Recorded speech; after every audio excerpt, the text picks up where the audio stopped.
Les auditions continuent en commission spéciale à l'Assemblée nationale à propos du projet de loi du gouvernement pour conforter le respect des principes de la République.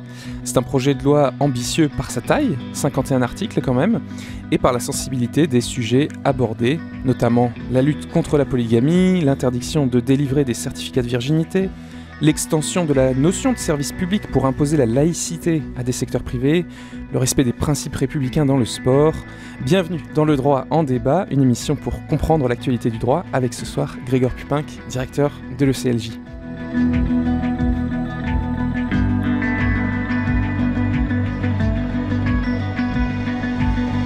Alors, chers auditeurs, dans une émission précédente, nous sommes revenus sur l'interdiction de l'école à la maison qui fait partie de ce projet de loi. Donc, je vous invite à vous rendre sur le site d'RCF ou de l'ECLJ pour écouter le podcast si ce sujet vous intéresse aussi. Ce soir, nous allons essayer de vous éclairer sur d'autres aspects de ce projet de loi, plus sur le volet liberté religieuse. Alors, séparatisme, le mot d'abord. Le gouvernement veut lutter contre l'islam, c'était en tout cas la volonté clairement exprimée du président, lutter contre l'islam radical. Finalement, le mot islam n'est pas présent dans le projet. Toutes les religions sont donc visées indistinctement. Est-ce que c'est une erreur, selon vous, Grégoire Pupinck ? Oui, je pense que c'est une conséquence des principes d'égalité qui sont fixés dans la loi, en particulier en matière de liberté religieuse, qui veut que l'on ne fasse pas de différence entre les religions. Et là, c'est l'un des aspects essentiels de la liberté religieuse, telle qu'on la conçoit aujourd'hui, cette idée que toutes les religions doivent être traitées de la même façon. Or, il apparaît de plus en plus que les religions sont différentes les unes des autres, qu'elles posent qu'elles ont des réalités différentes, qu'elles posent des problèmes différents, qu'elles ont aussi des apports variables à la société. Et donc ce projet de loi, très visiblement, se heurte à cette difficulté de la diversité des religions, de la diversité des réalités religieuses, et de la difficulté à traiter de façon identique toutes les religions. Car manifestement, on ne peut pas dire que le christianisme ou le judaïsme posent en France les mêmes problèmes que l'islam radical, ou même qu'au sein de l'islam, toutes les tendances sont identiques ou devraient être traitées de façon identique. Il y a un principe en droit qui définit l'équité, comme notamment le fait de traiter de façon égale les réalités identiques, semblables et différentes, les réalités différentes. Or là, on veut traiter de façon également répressive des réalités différentes. C'est ça, pour ne pas être accusé de faire de la discrimination. Mais alors du coup, en voulant adresser un problème particulier, donc moi j'ai donné l'exemple en introduction des certificats de virginité ou de la polygamie, c'est toutes les religions quand même qui pâtissent des mesures répressives alors qu'on vise une religion particulière. On vise officiellement, le gouvernement vise principalement l'islam radical. Je ne suis pas sûr que ce soit l'intention de tous les rédacteurs de ce projet de loi de ne viser que l'islam radical, car dans les faits, effectivement, il y a des dispositions qui sont très légitimes, très justes et très bonnes dans ce projet de loi, comme effectivement la question de la polygamie, qui toutefois est nuancée dans sa portée, ou des certificats de virginité, ou d'autres aspects.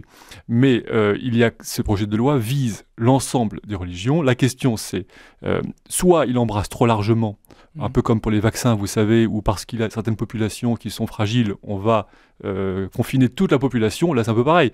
Il y a quelques problèmes avec quelques mosquées en France, quelques dizaines ou quelques centaines de mosquées, et on va appliquer une règle très stricte et très répressive aux milliers de lieux de culte en France. Donc il y a cette disproportion, pareil, en matière d'éducation à domicile, on l'a vu, il y a quelques cas problématiques en France, et bien le gouvernement décide d'interdire l'ensemble. Voilà, donc là on voit ce même problème d'approche disproportionné, mais encore une fois, s'agissant de la liberté religieuse, cela repose sur un problème de fond, propre au concept même de liberté religieuse, qui interdit de différencier entre les réalités, alors que de fait, on ne devrait pas traiter de façon égale une religion parfaitement pacifique et bénéfique à la société et une secte dangereuse, telle que le sont les mouvements radicaux islamiques. Très bien. Et alors, avant d'en venir au fond, un autre mot, c'est les valeurs de la République. C'est ce dont il avait été question au début. Finalement, dans le projet de loi, on parle de principes, conforter les principes républicains. Alors, pourquoi ce changement, en fait ?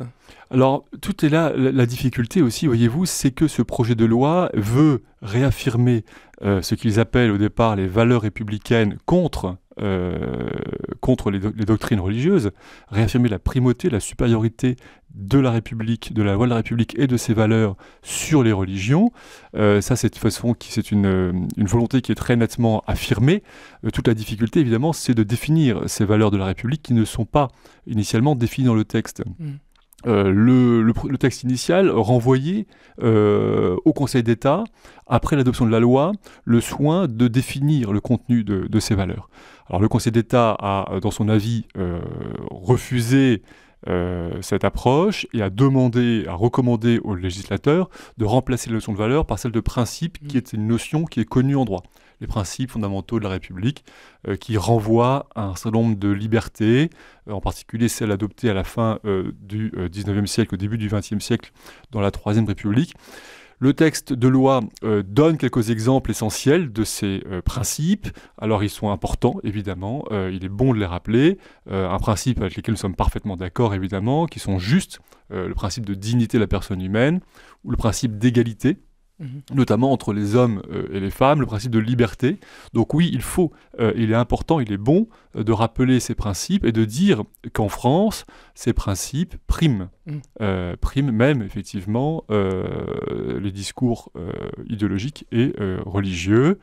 Et de point de vue chrétien, il n'y a aucun problème, puisque, effectivement, ces principes sont même d'inspiration chrétienne.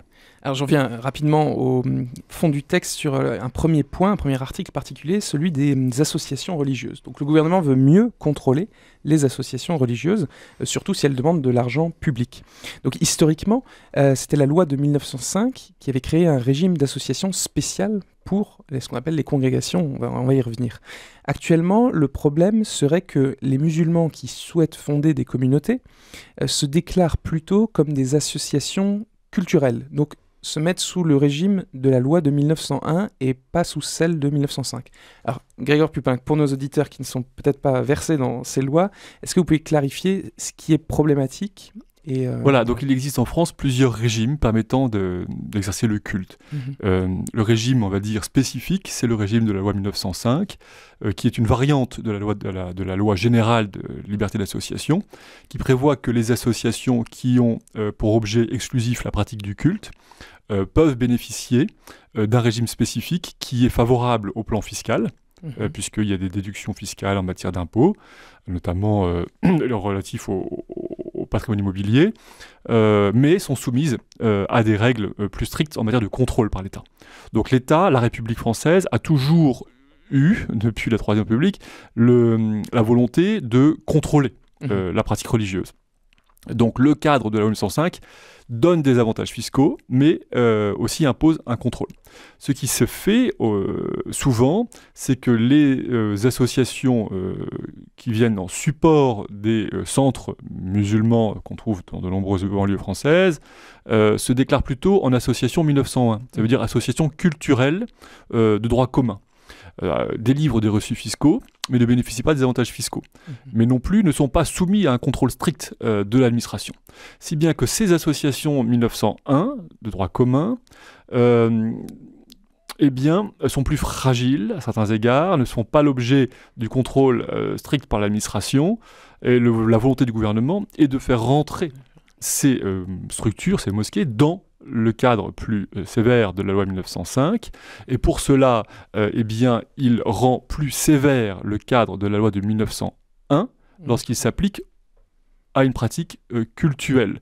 Et c'est là toute une difficulté de cette loi, c'est que au sein des associations 1901, cette loi prétend affirmer l'existence d'associations cultuelles, qu'elle appelle mixtes, et leur imposer les mêmes règles que celles qui s'appliquent aux lois 1905, donc pour les pousser en fait à rentrer dans le cadre plus contrôlé des associations cultuelles.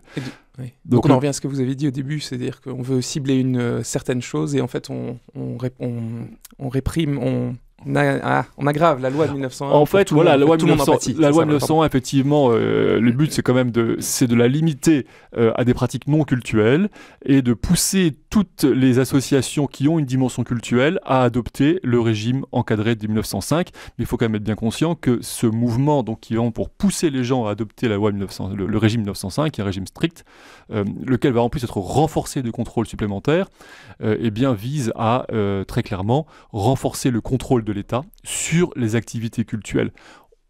Ça pose un problème général. Pourquoi est-ce que ce sont seulement les activités cultuelles qui font l'objet d'un traitement spécifique de contrôle renforcé de la part de l'État? Il y a beaucoup d'autres associations ou activités qui peuvent être problématiques pour les mêmes motifs et qui sont exclus. Donc on voit bien par cette loi l'expression d'une méfiance fondamentale de la République à l'égard des religions. On va encore aborder 2 points. Le droit en débat avec l'ECLJ sur RCF Alsace. Rapidement sur la possibilité de changer ou de quitter sa religion. Le gouvernement cherche à permettre aux gens d'agir selon leur conscience, de garantir la liberté de conscience et donc de pouvoir soit se convertir si on le veut vraiment, ou alors aussi de quitter sa religion si on le souhaite. Et les sanctions sont donc renforcées contre ceux qui s'opposeraient à cette liberté, qui empêcherait en fait une personne de se convertir ou de quitter sa religion. Est-ce que cet article doit être conforme au droit international, Grégoire Pupinck ? Oui, alors effectivement, je pense que c'est un aspect important du projet de loi qui mérite d'être souligné. On n'en a pas parlé. Alors, il existe dans le droit français déjà une disposition depuis la loi 1905 qui punit, mais simplement d'une contravention, les personnes qui exerceraient une pression, des menaces à l'égard d'autres personnes visant à leur faire adopter ou au contraire renoncer à une pratique religieuse. Je crois qu'il est important dans ce projet de loi de renforcer la protection de ce qu'on pourrait qualifier un délit d'entrave à la conversion. Il y a de nombreux problèmes qui se posent, on sait bien, dans ces communautés. On a parlé de la polygamie, on a parlé de la question de virginité. Il y a aussi le problème des entraves et des pressions contre la conversion. Le projet de loi va dans cette direction, et c'est positif, parce qu'il punit de façon plus sévère les personnes qui exerceraient des violences ou par des voies de fait qui viseraient à empêcher une personne de pratiquer ou au contraire de ne pas pratiquer. Moi je pense que c'est une disposition essentielle qui devrait être renforcée, notamment dans sa première aspect, à savoir à l'encontre des personnes exerçant des pressions afin de dissuader une personne de quitter sa religion. C'est un aspect important qui doit être souligné et qui devrait être renforcé. Et dernier article sur lequel je voulais entendre votre point de vue, c'est l'article 42 qui propose en fait une peine alternative à la prison qui serait d'interdire de paraître dans les lieux de culte. Donc l'article prévoit une interdiction de paraître dans les lieux de culte qui soit prononcée à titre de peine alternative ou complémentaire. C'est quand même assez paradoxal, ça. Il y aurait une sorte d'abus de liberté religieuse où on pourrait perdre en quelque sorte le droit à la liberté religieuse. Oui, alors bon, il y a quand même une disposition un peu générale du droit pénal qui permet d'interdire à une personne d'aller sur les lieux, de retourner sur les lieux d'un endroit où il a commis donc des infractions graves. Là, effectivement, le problème est renforcé parce que la pratique de la liberté religieuse est essentielle. C'est une liberté fondamentale qui, normalement, ne reçoit pas d'exception, même en cas d'état d'urgence. Donc là, oui, c'est une disposition qui est grave, tout en ayant à l'esprit quand même que la personne en question n'est pas empêchée d'aller dans d'autres lieux de culte.